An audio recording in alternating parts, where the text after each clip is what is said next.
I'm Kimberly Rusley. Thanks so much for spending part of your morning with us. Here's a look at some of your top news stories for today. New for midday, the drainage of Lake Poinsett causing a foul smell and leaving thousands of fish dead. Where police were called within the past 2 hours. Alicia, what can you tell us so far? An Arkansas native is waiting in suspense this morning as her home on the island of St. John sits in the path of Hurricane Maria. Police say that the officer was actually on the passenger side on the running boards and was thrown off, now recovering from a fractured hip. You were on the smaller Ferris wheel. Today we decided to get on the bigger one, and we're enjoying the view. If I can pull out the jackets, put them back up. Yeah, that's a lot. Just looking up some statistics really quickly, 15 to 20% of all pregnancies in the U.S. end in miscarriage. Story from Little Rock now. Kimberly. Good afternoon to you, Frederica. We've been covering this Little Rock mass shooting all night. This mass shooting just terrifying for everyone, and they are just thankful that they made it out. On the West Coast, at least 11 people killed as massive wildfires burned through parts of Northern California. But the most important piece of information we learned today, 19-year-old Tyler Clay Jackson arrested and identified. We're all focused on Facebook, Twitter, social, hang on, everything. I gotta check my phone just a second. Oh, yeah, here. and let me take a selfie. Hold on Okay. 1 second. Oh yeah, and we can smell the good food even all the way up here. As you can see, I'm standing right in front of the iconic Welcome to Las Vegas sign, where plenty of tourists are here, excited to be able to take pictures in front of that sign. And keep your eyes open. The Little Rock Police Department needs your help finding a missing woman. Take a look at your screen. So you get to see favorite costumes, and you also get to compete for cash and prizes. You bet. Exactly. An Arkansas family connected to a girlfriend of the Las Vegas gunman says they're getting death threats. Well, that's not food. Those are insects. Yes, but he thinks that could be food for you. Yeah. So you wouldn't try it, Barry? No, what? There's too much good food.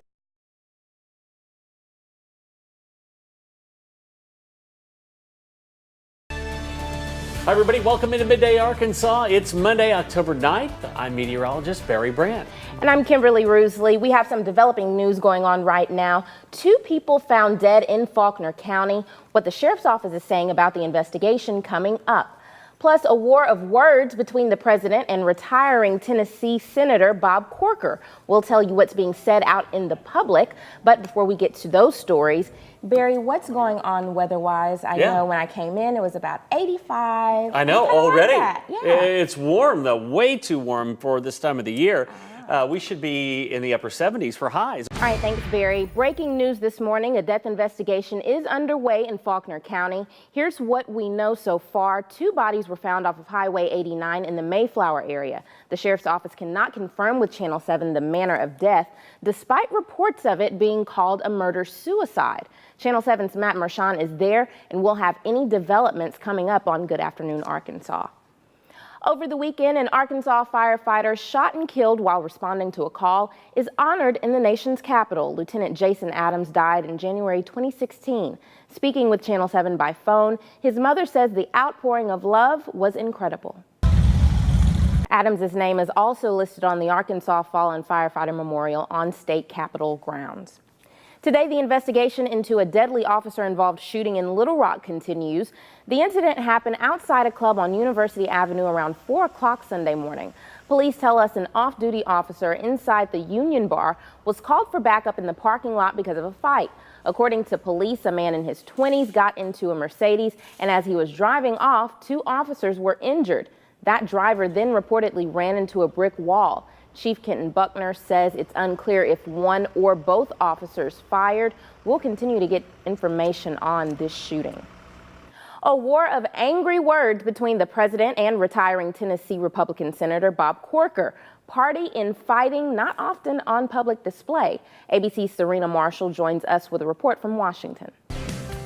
And happening this week, funnel cakes and fried food. The Arkansas State Fair kicks off on Thursday. Crews will start setting up today, and the fair's 11-day run will feature concerts, rides, and new types of fair food. Plus, here's something convenient. There's a new shuttle parking service this year.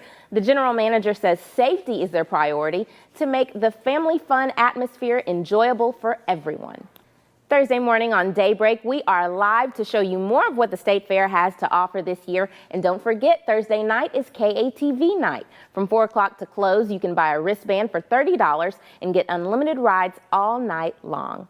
Still ahead today on Midday Arkansas, a few chances of rain this afternoon. This morning, Little Rock police still looking for a father accused of shooting his own son. It happened Sunday morning at the Spanish John's apartments. After a fight, 43-year-old Michael Nelson came back to his family's apartment around 4 o'clock Sunday morning. His two sons opened the door, asked him to leave, then they started fighting outside.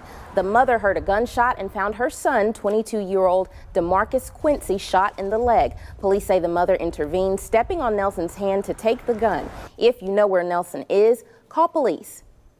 What caused an old plywood mill fire in Crossett? Well, that's what investigators are trying to figure out this morning. That fire started at the old Georgia Pacific plywood mill around 10 o'clock Saturday morning.